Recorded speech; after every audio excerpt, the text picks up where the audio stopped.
தமிழ்நாட்டின் பழைய ஆட்சியோடு தான் ஒப்பிடணும். நீங்கள் தமிழ்நாட்டை பீகாரோடு ஒப்பிட்டு அமைதி பூங்கான்னு சொல்லக்கூடாது.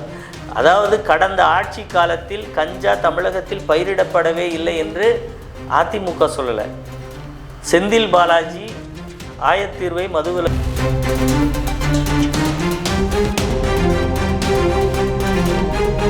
பார்த்தீங்கன்னா அதிமுகலேருந்து செங்கோட்டையன் போயிருக்காரு, ஓபிஎஸ் ரிலீவ் ஆனார், அவங்களாம் போயிட்டு இல்லை அப்படின்னு இருக்காங்க. அதே மாதிரி பார்த்தீங்கன்னா கூடவே இருந்த டிடிவி தினகரன், அப்புறம் இவங்க சசிகலா மேம், இவங்களாம் அவங்களாம் சொல்கிறாங்களே. அப்போ அதுக்கு என்ன சொல்ல போறீங்க?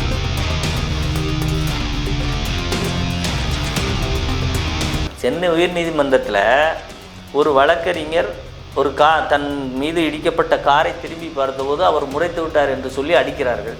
அதை ஏன் என்று கேட்டால் முறைத்ததால் அடித்தோம் என்று ஒரு பதிலை சொல்கிறார். ஆமாம், 4 தட்டு. சரி, இப்போ நான் கேட்குறேன்,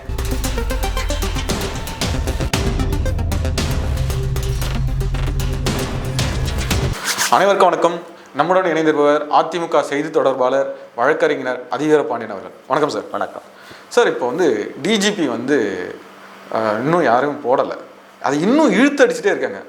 இவர் பார்த்தீங்கன்னா சென்ட்ரலில் இருக்கிற டிஜிபி அவர் சொல்கிறாரு, இல்லை யாருன்னா போடுங்கடா, நாங்கள் 3 லிஸ்ட்டும் கொடுத்துட்டாரு, இந்த 3 பேரில் யாருன்னா ஒருத்தர் எடுங்கடான்னு. பட் ஆனால் இன்னும் நம்ம தமிழக அரசு இதை செவி சாய்க்கலை. அதுக்கான காரணம் என்ன சார்?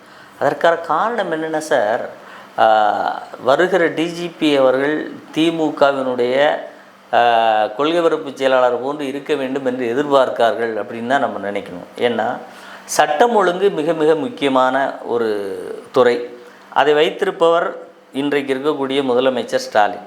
தன்னுடைய துறைக்கு கீழ் இருக்கிற ஒரு சட்டம் ஒழுங்கு காவல்துறையில் டிஜிபி இல்லை என்பதே முதலமைச்சருக்கும் அந்த துறைக்கும் ஒரு அவமானம்.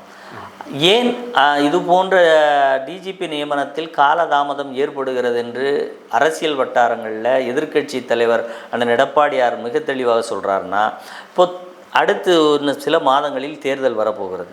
இப்படி தேர்தல் வரப்போகிற நேரத்தில் அவர்கள் விரும்புகிற, அவர்கள் சொல்வதை மட்டுமே செய்கிற ஒரு டிஜிபியாக அவர்கள் தேர்வு செய்து விட்டால் மட்டும்தான் அவர்களால் இந்த தேர்தலை எதிர்கொள்ளவே முடியும்.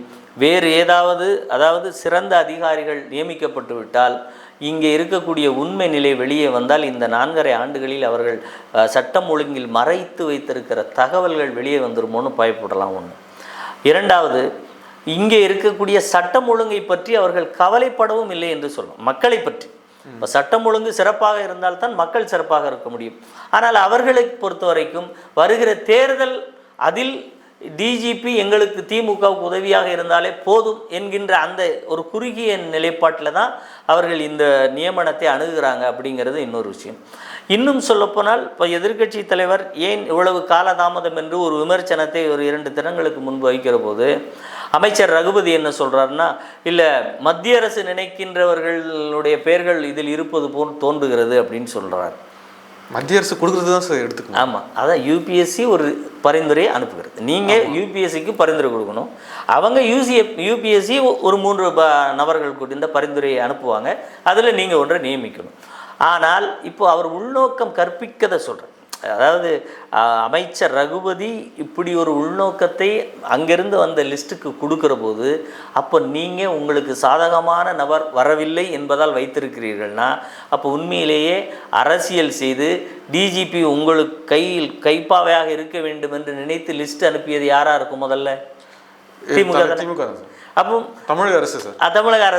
தமிழக அரசுன்னு திமுக அரசுங்கிறது வேற இல்லைல்ல. திமுக கட்சியின் சார்பாக போட்டியிட்டு வென்றவர்கள் ஆட்சி செய்கிறார்கள். அதனால் திமுக அரசுன்னு சொல்கிறது ஒன்றும் பெரிய தவறு கிடையாது. அப்போ இந்த திமுக அரசு என்ன அனுப்புகிறது? இப்போ நீங்கள் அனுப்பியது உங்கள் கைப்பாவைகளா? அந்த கேள்வி எழுகிறது இல்லையா? அப்போ ஏன் சார் காவல்துறையில் டிஜிபி யாராக இருந்தால் என்ன, உங்களுக்கு அந்த துறை சார்ந்த அமைச்சர் உங்களுடைய முதலமைச்சராக இருக்கிறாரு, உங்கள் முதலமைச்சர் மேலே உங்களுக்கு நம்பிக்கை இல்லையா? அப்போ இந்த இடத்துல இன்னொரு கேள்வி எழுது. என்னென்னா, இப்போ எதிர்கட்சி தலைவர் எப்போ பார்த்தாலும் ஒரு விமர்சனத்தை வைக்கிறார். பொம்மை முதல்வர். அந்த துறை உங்ககிட்ட இருக்குது சார். காவல்துறை நீங்கள் உங்களுடைய திமுகவினுடைய தலைவர், முதலமைச்சர், அமைச்சராக இருக்கிறார். அப்படி அமைச்சராக இருக்கிறவரை இதுவும் தாண்டி டிஜிபியாக வர்றவர் எல்லாத்தையும் செஞ்சுருவார்னு பயப்பட்டீங்கன்னா, அப்போ அமைச்சர் அங்கே பொம்மை போல இருக்கிறான்னு தானே அர்த்தம். இல்லை சார், இப்போ டிஜிபி வந்தார்னா எங்களுக்கு செட்டான ஆள் வந்தாங்கன்னா இப்போ இங்கே சட்டம் ஒழுங்கு எனக்கு கரெக்டாக இருக்கும், கரெக்டாக ஒர்க் பண்ணுவோம். அப்போ வந்து நான் தமிழ்நாடு வந்து ரொம்ப அமைதி மாநிலமாக எங்களால் மாற்ற முடியும். அந்த ஒரு காரணத்துக்காக கூட டிஜிபி வந்து எங்களுக்கு தெரிஞ்சவங்க இருந்தால் நல்லா இருக்கும். அப்போ தானே சார் 2 பேருக்குள்ள அந்த ஒரு அண்டர்ஸ்டாண்டிங் இருக்கும். சரி சார், அப்படி பார்த்தால் இப்போ இந்த டிஜிபி இதுவரை இந்த காலகட்டத்தில் நியமிக்கப்படாததிலிருந்து சீனியாரிட்டியில் இருக்கக்கூடிய எந்த டிஜிபியாவது நீங்கள் நியமிச்சிங்களா? பொறுப்பு டிஜிபி போட்டிருக்காங்க. பொறுப்பு டிஜிபி போட்டிருக்கீங்க. பொறுப்பு டிஜிபி உங்களுக்கு பிடிச்ச டிஜிபியை தான் போட்டிருக்கீங்க. பொறுப்பு டிஜிபியில் சீனியாரிட்டியை பயன்படுத்தி நீங்கள் டிஜிபி போடல. பொறுப்பு டிஜிபி உங்களுக்கு விரும்பிய டிஜிபியை போடுறீங்க. அந்த பொறுப்பு டிஜிபி நியமனமே தப்புன்னு அங்கே அந்த லிஸ்ட்டில் இருக்கிற மற்ற டிஜிபிக்கள் சொல்கிறாங்க, கருத்து பதிவுறாங்க, உச்சநீதிமன்றத்தில் வழக்கு கூட தொடர்றாங்க. அப்போது இந்த பொறுப்பு டிஜிபியை நீங்கள் தான் போட்டிருக்கீங்க, அவர் உங்களுக்கு சாதகமானவர்ங்கிறது இதில் 100% எஸ்டாப்ளிஷ் ஆகிற விஷயம். இப்படி நீங்கள் போட்டதன் மூலம் தமிழ்நாட்டில் சட்டம் ஒழுங்கு என்ன நிலைமைக்கு போயிருக்கு சார்? சார், தமிழகம் அமைதி மாநிலமாக முதல்வரே சொல்லியிருக்காரு சார். முதல்வர் சொல்லுவார், அவரை தவிர வேறு யாருமே சொல்ல மாட்டாங்க. தஞ்சாவூரில் இவ்வளவு நெல் மூட்டைகள் முளைத்திருக்கிறது, இவ்வளவு நெற்பயிர்கள் தண்ணீரில் மிதக்கிறது என்று எதிர்க்கட்சி தலைவர் சொன்னால் அவர் பொய் சொல்கிறார். நீங்கள் அதற்கு அடுத்து விவசாயத்துறை அமைச்சர் 16,000 ஹெக்டேர் நீரில் மூழ்கி இருக்கிறதுன்னு அவர் சொல்கிறார். எதிர்க்கட்சி தலைவர் போய் எந்தெந்த இடத்துல நெற்கள் மூட்டை முளைத்திருக்கிறதுன்னு நேர போய் உங்களை போன்ற மீடியாக்களை அழைச்சிட்டு போய் காமிச்சு இன்றைக்கு ஒவ்வொரு பத்திரிகையிலும் மிக தெளிவாக எத்தனை லட்சம் ஹெக்டேர் பாழ்பட்டிருக்கிறது, எத்தனை மூடைகள் முளைத்து நாசமாயிருக்கிறது, எத்தனை நெல் விதைத்த விவசாயிகள் தங்களுடைய வாழ்வாதாரத்தை இழந்து நிற்கிறார்கள்ங்கிற அளவுக்கு தமிழ்நாட்டுக்கு எக்ஸிக்யூட் பண்ணி காமிச்சிருக்கார். அப்படி காமித்த போதும் ஆனால் முதலமைச்சர் சொன்னது என்ன, எதிர்க்கட்சி தலைவர் சொன்னாரா, பொய் சொல்லியிருப்பாருன்னா இது எவ்வளோ ஒரு அஜாக்கிரதையான ஒரு பதில். அதுபோன்று தமிழ்நாடு அமைதி மாநிலம்னு சொல்கிறீங்களே சார், ஒரு ஆந்திராவிலிருந்து திருவண்ணாமலைக்கு வந்த ஒரு தாயையும் அவருடைய மகளையும் தாயின் கண் முன்னே காவலர்கள் கற்பழித்திருக்கிறார்கள். அந்த மாநிலமே அதிர்ந்து கிடக்கிறது. இனி தமிழ்நாட்டுக்கு நீங்கள் திருவண்ணாமலைக்கு அந்த யாத்திரைக்கு செல்ல வேண்டுமா வேண்டாமா, அல்லது அது போன்ற பகுதிகளுக்கு செல்வது உங்களுக்கு பாதுகாப்பா என்று கேட்கக்கூடிய நிலைக்கு தமிழகத்தினுடைய சட்டம் ஒழுங்கு பக்கத்து மாநிலங்களில் கேலிக்கூத்தாக இருக்கிறது. அந்த பெண்ணுக்கு செய்த அந்த பாலியல் துரோகத்தை செய்தவர்கள், வன்முணர்வை செய்தவர்கள் காவலர்கள். அந்த காவல் துறை உங்களுடைய துறை, நீங்கள் அமைச்சர், அமைதி பூங்கா தமிழகம்னு சொன்னால் இதை யாராவது நம்புவாங்களா சார்? இதில் நம்ப முடியுமா? இது ஒன்று மட்டுமா? நீங்கள் குழந்தைகளிலிருந்து முதியவர் வரை பாலியல் பலாத்காரத்தினால சீரழிக்கப்படுறாங்க தமிழ்நாட்டில். பள்ளிக்கூடங்களுக்கு மாணவிகள் போக முடியவில்லை, இல்லை அண்ணா பல்கலைக்கழகத்துக்கும் போக முடியலை மாணவிகள். அந்த அளவுக்கு பாலியல் தொல்லைகளால் பாதிக்கப்பட்டு கொண்டிருக்கிறார்கள். உங்கள் கட்சியைச் சேர்ந்தவர்களே அயலக அணி என்று சொல்லி நீங்கள் ஜாஃபர் ஜாதிக் போன்றவர்களுக்கெல்லாம் பதவி கொடுத்தீர்கள். அவர்கள் எத்தனை 1000 கோடி போதைப்பொருள் கடத்தல் வழக்கில் இன்றைக்கு சிக்கி கொண்டிருக்கிறார்கள். உங்கள் கட்சியைச் சேர்ந்த ஒரு பஞ்சாயத்து தலைவி ஒரு செயின் திருட்டில் இதுவரை 15க்கு மேலே செயின் திருட்டில் குற்றத்தை செஞ்சுருக்காங்க. அப்படி திருடினா தான் நான் ஒரு பெண்மையாக அந்த இதை உணர்றேன்னு சொல்லக்கூடிய அளவுக்கு உங்களுடைய கட்சி நிர்வாகிகள் இருக்காங்க. இவ்வளவு அதே மாதிரி கடந்த 6 மாதத்தில் மட்டும் கிட்டத்தட்ட 600-700 கொலைகள் நடந்திருக்கிறது என்று புள்ளி விவரங்கள் வருகிறது. இதில் நீங்கள் தமிழ்நாடு அமைதி பூங்கான்னு எதை வச்சு அவர் சொல்கிறான்னு சொல்கிறீங்க? தமிழ்நாடு அமைதி பூங்காவாக உண்மையிலே இருக்கிறதா? சாரி, முதல்வர் சொன்னதுனால இல்லை, அதுதான் நீங்கள் இந்த கேள்விக்கான பதிலாக நம்ம இத்தனை விஷயங்களையும் இத்தனை நடப்புகளையும் நாம் கோர்த்து பார்க்குற போது தமிழ்நாடு எங்கே அமைதி பூங்காவாக இருக்கிறது? இவர்கள் சொல்லுகிற ஒப்பீடு எப்படி இருக்குன்னா சார், அதாவது தமிழ்நாட்டின் பழைய ஆட்சியோடு தான் ஒப்பிடணும். நீங்கள் தமிழ்நாட்டை பீகாரோடு ஒப்பிட்டு அமைதி பூங்கான்னு சொல்லக்கூடாது. அதாவது கடந்த ஆட்சி காலத்தில் கஞ்சா தமிழகத்தில் பயிரிடப்படவே இல்லை என்று அதிமுக சொல்லலை. செந்தில் பாலாஜி ஆயத்தீர்வை மதுவிலக்கு அமைச்சராக இருந்தபோது சட்டமன்றத்தில் கொள்கை விளக்க குறிப்பில் சொன்ன வாசகம் இது. கடந்த 12 ஆண்டுகளாக தமிழகத்தில் கஞ்சா பயிரிடப்படவே இல்லை. 12 ஆண்டுகளில் 10 ஆண்டு அதிமுகவினுடைய ஆட்சி காலம். ஆனால் இன்றைக்கு நீங்கள் கஞ்சா தெருவு கிடைக்குதா சார்? எந்த தெருவில் போய் நின்று கஞ்சா வாங்க வேண்டும் என்றாலும் வாங்கி கொள்ளலாம் என்கின்ற அளவுக்கு கஞ்சா இங்கே சந்தைப்படுத்தப்பட்டிருக்கிறது. எப்படி சந்தைப்படுத்தப்பட்டது? இப்போ தமிழ்நாட்டின் கடந்த 10 ஆண்டு கால ஆட்சியோடு இந்த 4.5 ஆண்டு கால ஆட்சியை நீங்கள் கடந்த 4.5 ஆண்டு ஆட்சியோடு 4.5 ஆண்டு ஆட்சியை ஒப்பிடுவது தான் சரியாக இருக்கும். ஆனால் நாங்கள் 10 ஆண்டு ஆட்சியை சொல்கிறோம். 10 ஆண்டுகளில் ஒரு கள்ளச்சாராய இறப்பு கூட இல்லை என்று அதே செந்தில் பாலாஜி அதே கொள்கை விளக்க குறிப்பில் குறிப்பிட்டார் சட்டமன்றத்தில் 12 ஆண்டுகளாக. அதிமுக இருந்தார் சார் அவர், அதனால் அப்படி சொல்லி இல்லை அவர் கடைசியாக அமைச்சராக இருக்கிற போது 12வது ஆண்டில் இருந்தார். அவர் திமுகவினுடைய அமைச்சராக இருந்தபோது வாசித்தவை இவையெல்லாம். அதிமுகவில் இருந்தபோது வாசித்த கொள்கை விளக்க குறிப்பல்ல. திமுகவின் அமைச்சராக செந்தில் பாலாஜி பதவி பறிப்புக்கு முன்னால் உள்ள சட்டமன்ற கூட்டத்தொடரில் சொன்ன பொன்னெழுத்துக்களால் பொறிக்க விட வேண்டிய வாசகங்கள் இவை. கடந்த 12 ஆண்டுகளாக கள்ளச்சாராய இறப்பே தமிழகத்தில் இல்லை என்று சொன்னார். ஆனால் சொல்லி முடித்த பிறகு மரக்காணத்தில் எத்தனை பேர் இறந்தாங்க? கள்ளக்குறிச்சியில் 68 பேர் இறந்துருக்காங்க.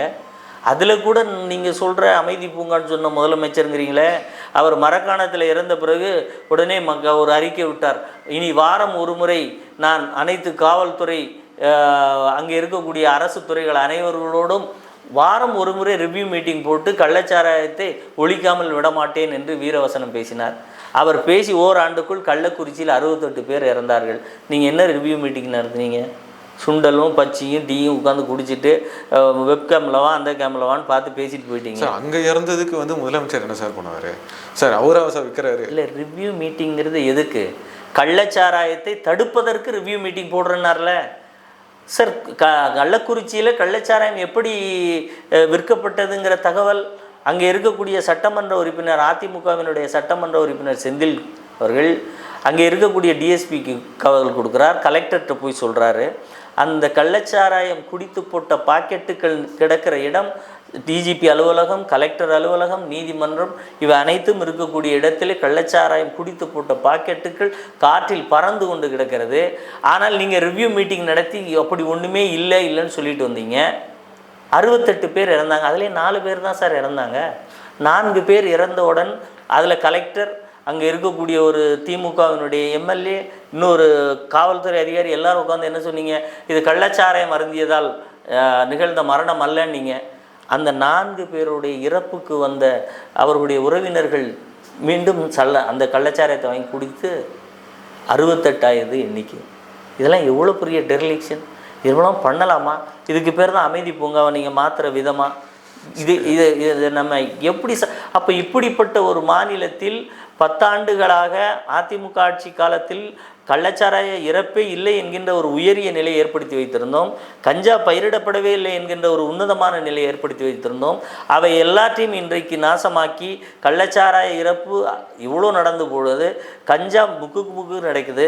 கஞ்சா மட்டும் இல்லை சார், இன்றைக்கி உலகத்தில் இருக்கிற போதைப் பொருட்களின் சந்தையாக தமிழகம் மாற்றப்பட்டு விட்டது என்கின்ற அளவுக்கு எங்கே சார் ஃப்ளைட்டில் செயின் எடுத்துட்டு போயிடலாங்கிற அளவுக்கு ஒரு எண்ணம் இன்னொரு மாநிலத்துக்காரனுக்கு வருதுன்னா இங்கே சட்டம் ஒழுங்கு எப்படி இருக்குன்னு பார்த்தீங்களா சார்? இப்போ நீங்கள் சொல்கிறீங்க, இப்போ ஓகே யூபிஎஸ்சி அவங்க அனுப்பின அந்த 3 பேரில் ஒருத்தரை நியமிச்சா சட்டம் ஒழுங்கு சரியாயிடும்னு நினைக்கிறீங்களா? சட்டம் ஒழுங்கு சரியாக இருப்பதற்கு ஏன் சார் அதை ஏன் டிஜிபி நாம் நியமிக்கணும்னா அது இப்போ ஒரு பதவி முறையில், ஒரு அமைப்பு முறையில் அது ஒரு உச்சமான பதவி. அப்போ அங்கே இருந்து கமெண்ட் கொடுக்காம பொறுப்பில் இருக்கிறவர்களை பொறுப்பாக இருந்து செயல்படுகிறவர்கள் முழு அதிகாரத்தோடும் செயல்படுவது என்பது இங்கே நடக்காத காரியமாக இருக்கிறது. அப்போ அந்த டிஜிபி தன்னுடைய கண்ட்ரோல் பொறுப்பில் இருக்கக்கூடியவர் தினசரி அதை உட்கார்ந்து அட்டன் பண்ணி எப்படி இதையெல்லாம் தடுக்க முடியும் என்கின்ற அந்த நிலையை அவர்கள் தொடர்ந்து செய்யணும். அப்படி செய்யும்போது தான் சட்டம் ஒழுங்கு வெறும் முதலமைச்சர் மட்டும் பார்த்துக்கிட்டு இருக்கார், பொறுப்பு டிஜிபி பார்த்துட்ருக்கார் அப்படிங்கிறத விட இவர் தான் சார் ஒவ்வொரு பதவியிலும் இருப்பது ஒரு அடையாளம் சார். எடப்பாடியார் முதலமைச்சர் என்றால் மீத்தேன் திட்டத்திற்கு இங்கே அனுமதி கிடையாது.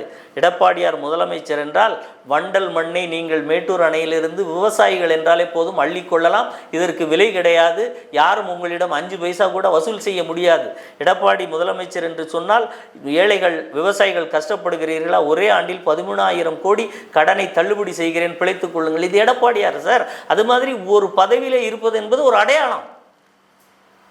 ஒரு டிஜிபி என்றால் ஒரு டைனமிக்காக ஒருத்தர் இருக்கணும். அந்த தலைமையில் இப்படி ஒருவர் இருக்கிறார் என்று சொன்னாலே ஒரு குற்ற நிகழ்வுகள் குறைவதற்கான வாய்ப்புகள் அதிகம் சார். அதனால தான் அந்த நியமனம் எவ்வளோ முக்கியமானதுன்னு சொல்கிறோம். நீங்கள் பொறுப்புன்னு சொல்லிட்டாலே அந்த பேருக்கு மதிப்பு இருக்கா சார்?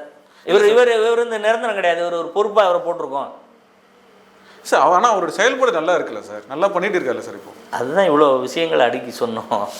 சட்டம் ஒழுங்குல எவ்வளோ குற்றங்கள், எவ்வளவு கொள்ளைகள், வெளியே போயிட்டு நீங்கள் திருப்பி வீட்டுக்கு போக முடியுமா என்றாலே பயமாக இருக்குது சார். கஞ்சா போதைக்காரர்களிடமிருந்து நீங்கள் தப்பி சார், எடப்பாடியார் ஆட்சி காலத்தில் இந்த மாதிரி நடந்திருக்குன்னு வேற சொல்லியிருக்காங்க. அதனால தான் அப்படிலாம் கூட சொல்லியிருக்காங்க இல்லையா? அவருக்கு ஆட்சி காலத்தில் எப்படி இருந்து சொல்ல முடியுமா? அதை தான் சொல்லுவேன் நான். கஞ்சா 10 ஆண்டுகள் பயிரிடப்படவே இல்லை என்று ஏன் சொல்கிறேன்னா, அப்போ அந்த காலங்களில் ஒரு காவல்துறையை 20 பேர் கஞ்சா குடித்து விட்டு இங்கே அப்போ அடிக்கலை, இப்போ தானே அடிக்கிறாங்க. விருதுநகரில் ஒரு காவலர் அடிக்கிறாங்களா சார்? அப்போ வந்து மாட்டெல்லாம் இப்போ மாட்டிருக்கேன், அதானே சார் சொல்லுங்க. அப்படி கூட எடுத்துக்கல, அப்படி எடுக்க முடியாது. அதாவது அதிமுக ஆட்சி காலத்தில் இன்றைக்கு நடப்பது போன்று பெரிய தவறுகள் நடக்கவே இல்லை. ஆனால் இன்றைக்கு தவறு செய்வது என்பது ஒரு பெரிய விஷயமாகவே இல்லை அப்படிங்கிற நிலைமைக்கு இருக்காங்க சார். கஞ்சா வந்து இவ்வளவு தெருக்கள் தோறும் கஞ்சா கிடக்கிறது என்பது ஒரு பெரிய அவல நிலை சார். அது அதிமுக ஆட்சி காலத்தில் அப்படி கிடையாது. திமுக ஆட்சி காலத்தில் இருக்கிறது இவ்வளவு கஞ்சா புகை பழக்கத்தினால் மட்டுமே நிகழ்கின்ற குற்றங்கள் ஏராளமாக கூடியிருக்கிறது. அப்போ இது எல்லாத்திற்கும் காரணம் என்ன என்றால் சரியான தலைமை இல்லை என்பது. ஒரு உதாரணத்திற்கு ஒரு பகுதியை எடுத்துக்கிடுவோம். அந்த பகுதியில் ஒரு இன்ஸ்பெக்டர் அப்படின்னு அவர் பேரை சொன்னீங்கன்னா அவர் உண்மையிலே டைனமிக்காக இருந்தால் அந்த அவருடைய சர்க்கிளில் இருக்கக்கூடிய இடங்களில் குற்றச்சம்பவங்கள் குறையும். ஏன் அந்த பதவியில் நியமிக்கப்பட வேண்டும் என்று சொல்வதற்கான காரணம் அதுதான். ஏன்னா நீங்கள் திமுகவினர் சொல்வதை பொறுத்த வரைக்கும் தன் கையிலே வைத்திருக்கிற அமைச்சரவையை எங்களுடைய கட்சியினுடைய தலைவர் ஸ்டாலின் வைத்திருக்கிறார், அதனால் யார் டிஜிபியாக வந்தாலும் இப்போ நாங்கள் நிர்வகிச்சுக்கிடுவோம்னு சொல்ல தைரியம் இல்லையே, காலதாமதம் செய்கிறீங்க. அப்போ இன்னொருத்தர் வேணும்னு சொல்கிறீங்க. அப்படி இருக்கிற போது சமூக விரோத செயல்களில் ஈடுபடுகிறவர்களுடைய எண்ணம் எப்படி இருக்கும் பாருங்கள். முதலமைச்சருக்கு இருக்கார், அவரால் வந்து சரியாக கவனிக்க முடியல, அவருடைய நேரடி கட்டுப்பாட்டிலையும் இது இல்லாத மாதிரி தெரியுது. இவ்வளோ பிரச்சனைகள் பண்ணிட்டோம். ஆம்ஸ்டாங்கு போன்ற கட்சி தலைவர்களே சென்னையில் மர்டர் பண்ணியிருக்கோம், 2வது அக்யூஸ்ட் இன்னும் கைது பண்ண முடியல. இப்படி பல விஷயங்களை வந்து எல்லாரும் பார்க்குற போது என்ன நடக்கும்? சென்னை உயர்நீதிமன்றத்தில் ஒரு வழக்கறிஞர் ஒரு தன் மீது இடிக்கப்பட்ட காரை திரும்பி பார்த்தபோது அவர் முறைத்து விட்டார் என்று சொல்லி அடிக்கிறார்கள். அதை ஏன் என்று கேட்டால் முறைத்ததால் அடித்தோம் என்று ஒரு பதிலை சொல்கிறார். ஆமாம், 4 தட்டு. சரி, இப்போ நான் கேட்குறேன், இப்போ யாராவது ஒருத்தர் முன்னாடி போயிருந்தவர் இடிச்சிருக்கு இல்லைங்கிறத 2வது விடுங்க, இடித்ததாக அவர் உணர்ந்து இப்படி முறைச்சி பார்த்துட்டாருன்னா 4 தட்டு தட்டலாம் என்று ஏதாவது சட்டப்பிரிவில் புதிதாக சட்டம் இயற்றப்பட்டிருக்கிறதா? இல்லை திமுக ஆட்சியில் இப்படி ஒரு சட்டம் வேண்டும் என்று திருமாவளவன் சொல்ல போகிறாரா? அப்போ எதை வைத்து நீங்கள் இப்படியெல்லாம் செய்கிறீங்கன்னா, ஆட்சி அதிகாரம் கூட்டணியிலே நாங்கள் அந்த திமுக ஆளுங்கட்சி, அந்த கூட்டணியிலே நாங்கள் இருக்கிறோம், எங்களை யாரும் எதுவும் செய்ய முடியாது என்கின்ற அந்த மனோபாவம் தான் அங்கே வருது. ஒரு தலைவர் என்பவர்கள் ஒழுங்குபடுத்துவர்களாக இருக்க வேண்டும். அதற்குள்ளே போய் ஐவிட்னஸ் மாதிரி மாறக்கூடாது. இங்கே என்ன நடந்தது, ஏது நடந்தது அப்படின்னு நம்ம சொன்னோம்னா அது சரியாக இருக்குமா? நடந்தது தவறு என்றால் யார் பக்கம் தவறு என்பதை தாண்டி அந்த இடம் எப்படிப்பட்டது என்பதை கணித்து அதற்கு உண்டான உரிய தீர்வை தருகிறவன் தான் தலைவராக இருக்க முடியும். மொழியா அது அப்படி நடக்கவில்லை, அது இப்படி நடந்தது, 4 தட்டு தட்டினார்கள், இதெல்லாம் சொல்லப்படுவதற்கான பின்புலம் என்னென்னா, நாங்கள் ஆளுகின்ற கட்சியோடு கூட்டணியில் இருக்கிறோம், அவர்கள் எங்களை எதுவும் செய்ய மாட்டார்கள், வழக்கு பதிய மாட்டார்கள் அப்படிங்கிற மனநிலை தானே. அப்போ இந்த 2ஐயும் நீங்கள் எடுத்து பாருங்கள். ஆம்ஸ்டாங் என்பவர் கொலை செய்யப்படுகிறார், அதற்கு உண்டான அதில் கைது செய்யப்பட்டவர்கள் என்கவுண்டரில் போடப்படுறாங்க. அவர் குடும்பத்தை சேர்ந்த அவருடைய சகோதரர் முறையான விசாரணை இல்லை, சிபிஐ விசாரணை வேணும்னு கேட்குறாரு. ஆனால் இன்னொரு பக்கத்தில் உயர்நீதிமன்றத்தில் ஒருவர் முறைத்தார், அடித்தோம் என்று தட்டினோம் என்று ஒரு விஷயம். இங்கே ஆட்சி அதிகாரம் செயல்படவில்லை, அங்கே கூட்டணியில் இருப்பதனால நாங்கள் எதை வேணாலும் செய்வோம். அப்போ இது 2க்கும் யார் காரணமாக இருக்க முடியும்? இங்கே இருக்கக்கூடிய ஆட்சியும் காவல்துறையை நிர்வகிக்கிற அமைச்சரும் சரியாக செயல்படுவதனால் இது போன்ற விளைவுகள் ஏற்பட்டுக்கிட்டே தானே இருக்கும். சரி சார், அடுத்த ஆட்சி மாற்றத்தில் வந்து அதிமுக வந்துச்சுன்னு வச்சுங்களேன், அப்போ சட்டம் ஒழுங்கு கரெக்டாக இருக்குன்னு எப்படி நம்ப முடியும்? நிச்சயமாக சார் அதிமுக இது வந்து ஒரு ஏற்கனவே பல ஆண்டுகளாக சொல்லப்பட்டிருக்கிற ஒரு விஷயம்தான். அதை இன்றைய காலகட்டத்தோடு நீங்கள் பொருத்தி பார்த்தாலும் அதிமுக ஆட்சிக்கு வருகிற போது சமூக விரோதிகள் அண்டை மாநிலங்களுக்கு ஓடி விடுவார்கள், திமுக ஆட்சிக்கு வந்தால் அவர்களெல்லாம் இங்கே வந்து விடுவார்கள் என்று புரட்சித் தலைவி அம்மா அவர்கள் மிக தெளிவாக சொன்னார். அதற்கு காரணம் என்ன என்றால், அதிமுக ஆட்சியின் போது காவல்துறை அதிகாரிகளை இந்த அரசும் கட்சியிலே இருப்பவர்களும் கட்டுப்படுத்தவே போக மாட்டார்கள். காவல் நிலையங்களுக்கு அப்படி ஒரு கட்சியை சார்ந்தவர் சென்றிருக்கிறார் என்று சொன்னால் உடனடியாக தலைமை கழகத்திற்கு செய்தி போகும், அவர் பதவியிலிருந்து நீக்கப்படுவார். சார் நீங்கள் சொல்கிறதுல வந்து ஜெயலலிதா அவங்க இருக்கும்போது இருந்த நிகழ்வு சார். இல்லை, எடப்பாடியார் எப்படி இதெல்லாம் பண்ணுவார் சார்? எடப்பாடியார் என்பது வேறு யாரும் அல்ல சார், புரட்சி தலைவர் புரட்சி தலைவி அம்மா அவர்களுடைய அரசியல் ரீதியான நடைமுறையை அப்படியே எடுத்து அதை ஆட்சி முறையில் செயல்படுத்தி கொண்டிருக்கக்கூடிய ஒரு உன்னதமான தலைவர். அதனால் நீங்கள் எடப்பாடியார் என்பதை ஒரு தனி மனிதராக பார்க்கக்கூடாது.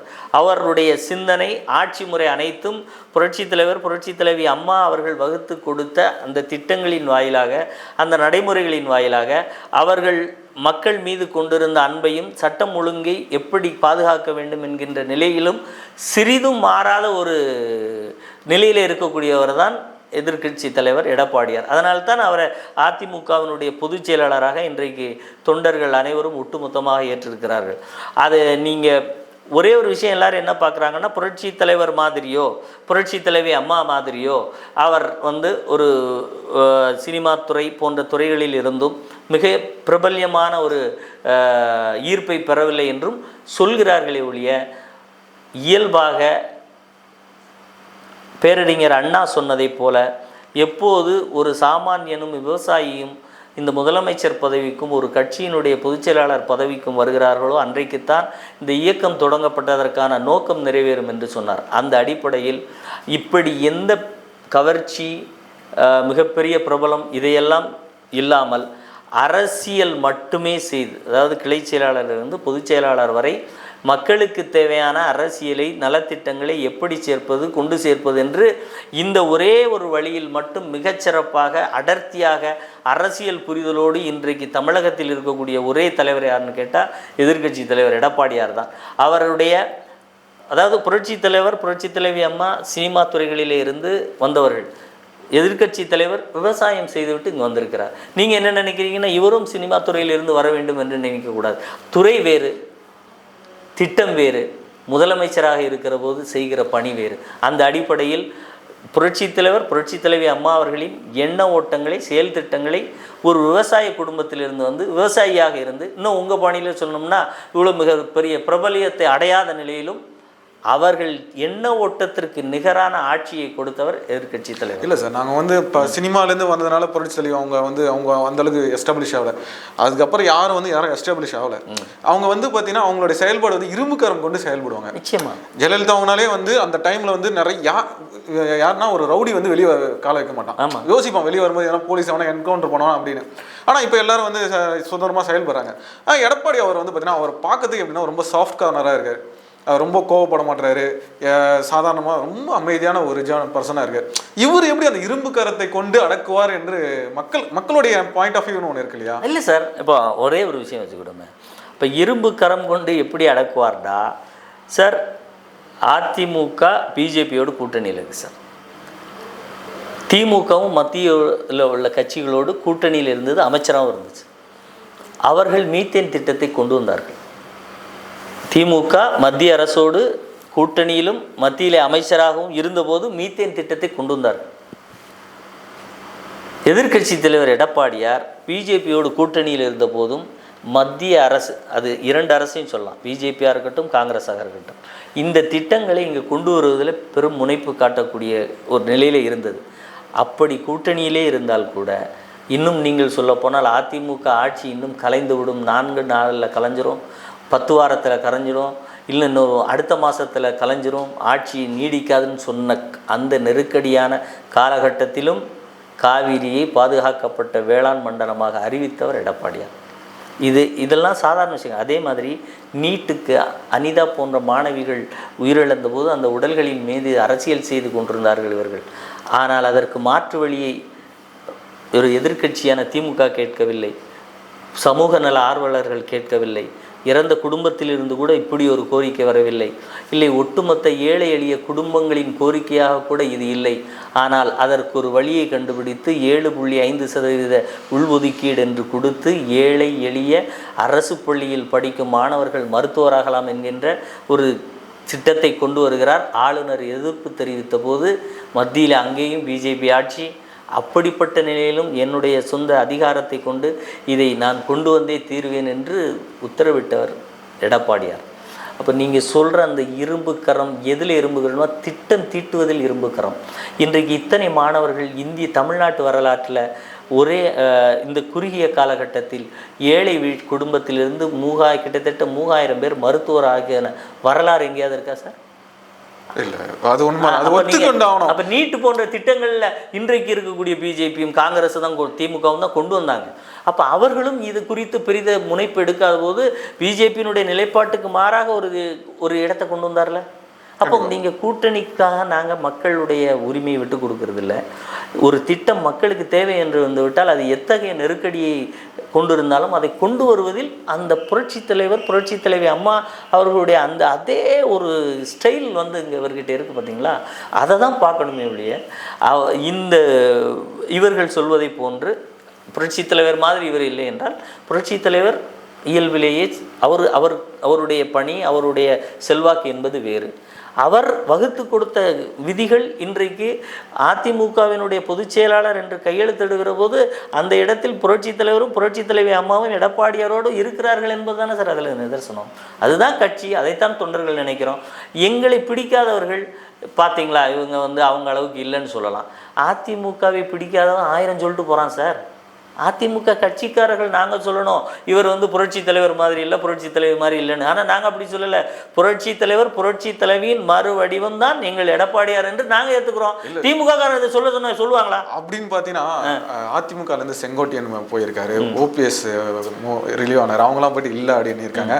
அதே மாதிரி பார்த்தீங்கன்னா கூடவே இருந்த டிடிவி தினகரன், அப்புறம் இவங்க சசிகலா மேம், இவங்களாம் அவங்களாம் சொல்கிறாங்களே. அப்போ அதுக்கு என்ன சொல்ல போகிறீங்க? அதே நீங்கள் இரும்பு கரம்னு எடுத்துக்கோங்க. இது இரும்பு கரமான்னு கேட்குறீங்கல்ல, எடப்பாடியார் இரும்பு கரமான்னு கேட்குறீங்கல்ல. இத்தனை பேருக்கு உரிய நடவடிக்கை உண்டு.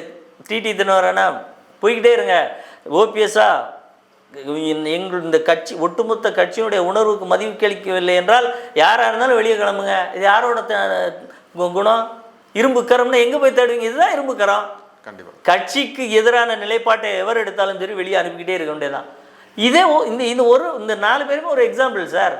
அதிமுகவிலிருந்து எவ்வளவு பெரிய மனிதராக இருக்கட்டும், அதிமுக தனத்தோடு இருந்தால் மட்டும்தான் எடப்பாடியார் அவரை சேர்த்து கொள்வார் ஒழிய, நீங்கள் இங்கே வேறு யாரு கூடயாவது ஆட்டம் போடுறதெல்லாம் இங்கே அவரால் ஒரு துளி கூட அனுமதிக்க மாட்டார். அதுதான் நீங்கள் புரட்சி தலைவி அம்மாவின் குணம், புரட்சி தலைவரின் குணம்.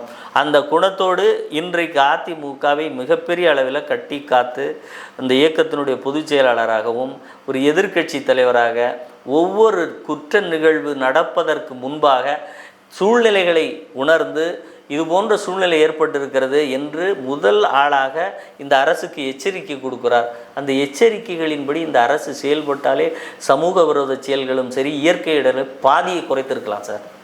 ஆனால் இந்த அரசு யார் சொல்வதையும் கேட்கவில்லை. உண்மையை சொன்னால் கூட அவர் பொய் சொல்கிறார் என்று இன்றைக்கு டெல்டா மாவட்டத்தில் இருக்கக்கூடிய மக்கள் ஒட்டுமொத்தமாக திமுகவை புறந்தள்ளக்கூடிய எண்ணத்திற்கு வந்திருக்கிறார்கள்னா இயல்பான தன்மையோடு அங்கே எதிர்க்கட்சி தலைவர் போய் நின்னது தான் காரணம். ஓகே, நேரம் தந்தமைக்கு மிக்க நன்றி. தொடர்ந்து பேசுவோம் சார்.